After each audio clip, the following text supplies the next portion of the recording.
Hello guys, welcome back to our channel.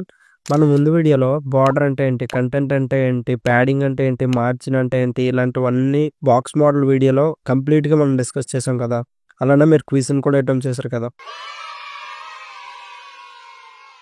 So ఈరోజు వీడియోలో మనం సిఎస్ఎస్ పొజిషనింగ్ గురించి చెప్తాను అనమాట. నార్మల్గా మన HTML పేజ్ క్రియేట్ చేసినప్పుడు ఒక డివ్ ట్యాగ్ యూజ్ చేసి ఒక కంటైనర్ క్రియేట్ చేసిన మనం చేసిన కంటెంట్ అంతా లెఫ్ట్ సైడ్కే ఉంటుంది అనమాట.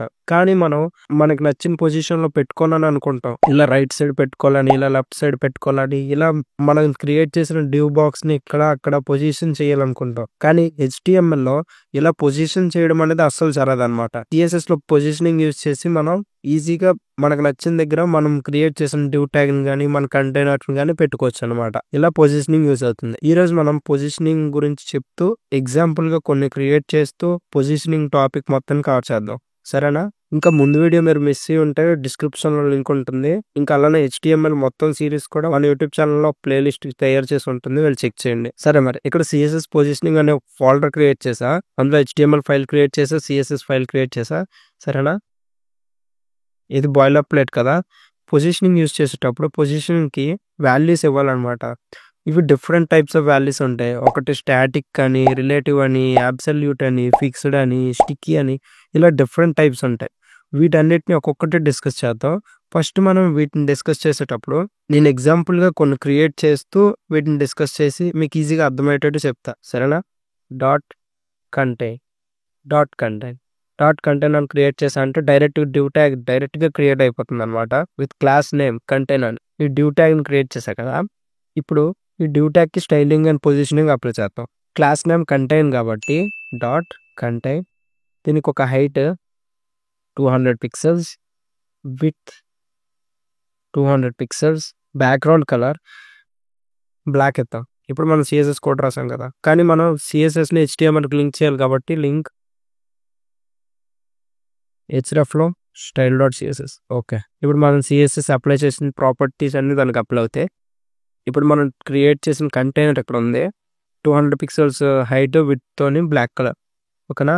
ఇప్పుడు మనం ఈ కంటైనర్ పొజిషన్ అప్లై చేస్తాం. పొజిషన్ తీసుకొని ఇక్కడ చూసారా, absolute, fixed, relative, static, sticky ఇలాంటివి అన్ని ఎక్స్ప్లెయిన్ చేస్తా. ఫస్ట్ మనం తెలుసుకునేది స్టాటిక్ అనమాట. పొజిషన్ స్టాటిక్ అని పెట్టుకొని మన అవుట్పుట్ చూద్దాం. మళ్ళీ సేమ్ ప్లేస్ లోనే ఉంది కదా. పొజిషన్ స్టాటిక్ అంటే ఏంటంటే మీరు డిఫాల్ట్ గా డివ్ ట్యాగ్ ని క్రియేట్ చేసినప్పుడు HTML ఏ ప్లేస్ లో ఉంచిందో మీరు పొజిషన్ స్టాటిక్ అని ఇచ్చినా కూడా అది ఆ ప్లేస్ లోనే ఉంటుంది. మీరు పొజిషన్ చేంజ్ చేయాలనుకుంటే తప్ప నార్మల్ HTML ఎక్కడ పెడుతుందో అదే ప్లేస్ లో ఉంటుంది అనమాట, స్టాటిక్ యూస్ చేస్తే, సరేనా? ఇది స్టాటిక్ గురించి. నెక్స్ట్ మనకి పొజిషన్ రిలేటివ్ అనమాట. పొజిషన్ రిలేటివ్ ఇచ్చాను కదా. ఇప్పుడు మనకి ఇంకొన్ని ప్రాపర్టీస్ యాడ్ అవుతాయి అనమాట. మనకి టాప్ అని, రైట్ అని, లెఫ్ట్ అని, బాటమ్ అని, ఇలా ఇంకొన్ని ప్రాపర్టీస్ యాడ్ చేయొచ్చు. ఇప్పుడు పొజిషన్ రిలేటివ్ ఇచ్చా కదా, కానీ టాప్ నాకు ఒక 20 పిక్సెల్స్ కావాలి, లెఫ్ట్ ఒక 30 పిక్సెల్స్. ఇప్పుడు టాప్ 20 పిక్సెల్స్, లెఫ్ట్ 30 పిక్సెల్స్ అని ఇచ్చా కదా. అవుట్పుట్ చూస్తే దాని పొజిషన్ టాప్ నుంచి 20 పిక్సెల్స్ డౌన్ వచ్చింది, లెఫ్ట్ నుంచి 30 పిక్సెల్స్ సైడ్కి వచ్చింది అనమాట. అర్థమైందా? ఈ పైన 20 పిక్సెల్ ఇప్పుడు ఉంటుంది, లెఫ్ట్ సైడ్ 30 పిక్సెల్ ఉంటుంది. దాన్ని బట్టి అది పొజిషన్ అలైన్ అయింది, చూసారా? ఇలా రిలేటివ్ అప్లై అవుతుంది అనమాట. అదే ఇప్పుడు మనం సేమ్ ఇలాంటి కంటైనర్ లోపల ఇంకో కంటైనర్ క్రియేట్ చేద్దాం. డాట్ చైల్డ్ అని పెడతా, ఇంకో డివ్ ట్యాగ్ క్రియేట్ చేసా, దానికి చైల్డ్ అనే క్లాస్ నేమ్ ఇచ్చా. చైల్డ్ అని ఇచ్చా కదా, చైల్డ్. ఇప్పుడు దీనికి హైట్ ఇస్తా 100 pixels, with 100 pixels, height 100 pixels, with 100 pixels. ఇప్పుడు క్రియేట్ చేసిన చైల్డ్కి ఇచ్చాం. దాని బ్యాక్గ్రౌండ్ కలర్ ఆక్వా ఇస్తున్నా, సరేనా? ఇప్పుడు మనం క్రియేట్ చేసిన కంటైన్ అనే డివ్ లోపల చైల్డ్ అనే డివ్ ఉంటుంది, చూసారా?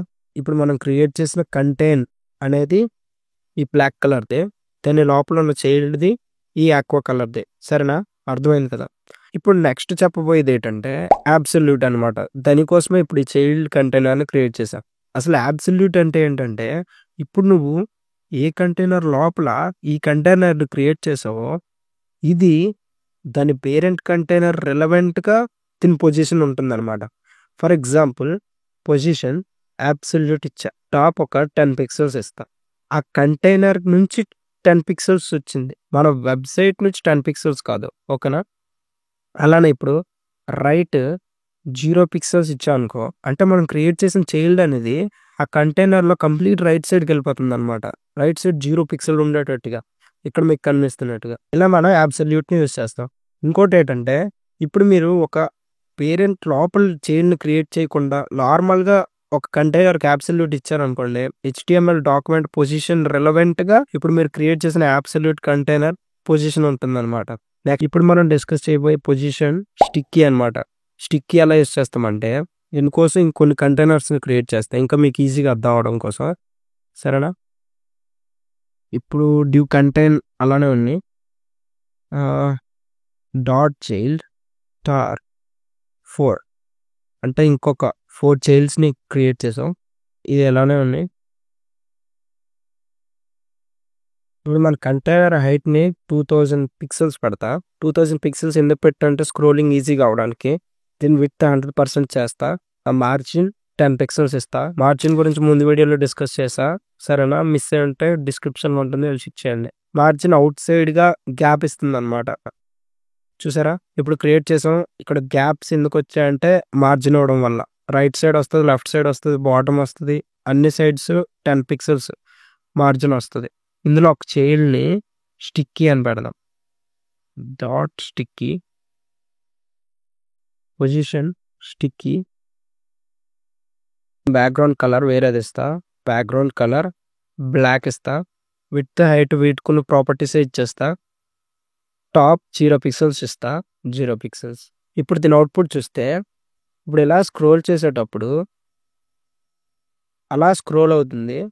మనం ఎప్పుడు టాప్ 0 పిక్సెల్స్ వచ్చేసిందో అక్కడ మనకది స్టిక్ అయిపోతుంది. చూసారా? ఇప్పుడు నేను ఇంకా స్క్రోల్ చేస్తున్నా. కానీ టాప్ 0 పిక్సెల్స్‌లో పైన ఉండిపోయిందనమాట. అర్థమైందా? ఇలా మనం స్టిక్కీని యూజ్ చేస్తాం. ఇప్పుడు ఫిక్స్డ్ అంటే ఏంటో చూద్దాం. ఫిక్స్డ్ అని ఇచ్చేస్తా. చైల్డ్స్ అన్నిట్లో థర్డ్ ప్లేస్‌లో ఉంది. కానీ ఇందాక స్టిక్కీ ఉన్నట్టుగా ఇది థర్డ్ ప్లేస్‌లో లేదు. డైరెక్ట్‌గా ఎళ్లి అక్కడ ఫిక్స్ అయిపోయిందనమాట. ఇంకా నువ్వు స్క్రోల్ చేస్తే అది అక్కడే ఉండిపోతుంది కంప్లీట్‌గా. అదే స్టిక్కీ యూజ్ చేస్తే నువ్వు ఎక్కడ క్రియేట్ చేసావో అక్కడే ఉండి, నువ్వు స్క్రోల్ చేస్తున్నప్పుడు నువ్వు ఇచ్చిన ప్రాపర్టీస్ బట్టి అది చేంజ్ అవుతుందనమాట. ఫర్ ఎగ్జాంపుల్ ఇక్కడ నేను ఫిక్స్డ్ అనే పెట్టా కదా! టాప్ 10 పిక్సెల్స్ అని ఇస్తే పైనుంచి 10 పిక్సెల్స్ గ్యాప్ వచ్చి అక్కడ ఫిక్స్ అవుతుంది. అర్థమైందా? ఇక్కడ బ్లాక్ కలర్‌గా మన ఫిక్స్డ్ ఉంది కదా! దాని బ్యాక్ సైడ్ మనం క్రియేట్ చేసిన యాక్వా కంటైనర్ కూడా ఉంది. చూసారా ఇప్పుడు? యాక్వా ఇక్కడ 4 ఉన్నాయి. కానీ మన అవుట్‌పుట్ చూస్తే ఇక్కడ 3 ఉన్నాయి. ఎందుకంటే ఇది ఫిక్స్ చేసాం కాబట్టి ఇందాకల క్రియేట్ చేసిన చైల్డ్ కాంపోనెంట్స్ పైన ఇది వచ్చేస్తుందనమాట. ఇందాకల మనం క్రియేట్ చేసిన కంటెంట్స్‌ని ఇది ఎఫెక్ట్ చేస్తుంది. ఓకేనా? ఇలా మనం ఫిక్స్డ్ వాడతాం. ఇలా మనం క్రియేట్ చేసిన డ్యూ ట్యాగ్స్‌ని లేదా మన కంటైనర్స్‌ని పొజిషన్ చేయొచ్చు. ఓకేనా? నెక్స్ట్ వీడియోలో ఇప్పుడు మనం క్రియేట్ చేసిన వెబ్‌సైట్ మన ల్యాప్‌టాప్‌కి తగినట్టుగానే క్రియేట్ చేసుకున్నాం. అదే ఇప్పుడు నువ్వు మొబైల్‌లో చూస్తే అదే వెబ్‌సైట్ అసలు మొబైల్‌లో నీట్‌గా రాదనమాట. ఎందుకంటే నువ్వు క్రియేట్ చేసిన వెబ్‌సైట్ రెస్పాన్సివ్‌గా క్రియేట్ చేయలేదు. రెస్పాన్సివ్ అంటే ఏంటి? అసల ఫ్లెక్స్ బాక్స్ అంటే ఏంటి? ఫ్లెక్స్ బాక్స్ యూజ్ చేసి రెస్పాన్సివ్ వెబ్‌సైట్ ఎలా క్రియేట్ చేస్తాం? ఇలా అంతా నెక్స్ట్ వీడియోలో మనం డిస్కస్ చేస్తాం. మరి నెక్స్ట్ వీడియో మీరు మిస్ అవ్వకూడదు కదా! అందుకని మన ఛానల్ సబ్స్క్రైబ్ చేసుకొని, ఆ పక్కనున్న బెల్ ఐకాన్ క్లిక్ చేస్తే నెక్స్ట్ వీడియో మీకు నోటిఫికేషన్ కింద వస్తుందనమాట. అప్పుడు మీరు మిస్ అవ్వకుండా వెబ్ డెవలప్‌మెంట్ మొత్తం చాలా ఈజీగా నేర్చుకోవచ్చు. అది కూడా మన తెలుగులో. ఇంకా మీ ఫ్రెండ్స్ అందరికీ షేర్ చేసి వాళ్ళని కూడా వెబ్ డెవలప్‌మెంట్ నేర్చుకోమని చెప్పండి. సరే మరి. ఈరోజు జరిగిన టాపిక్ మొత్తం మీద క్విజ్‌ని అటెంప్ట్ చేయండి.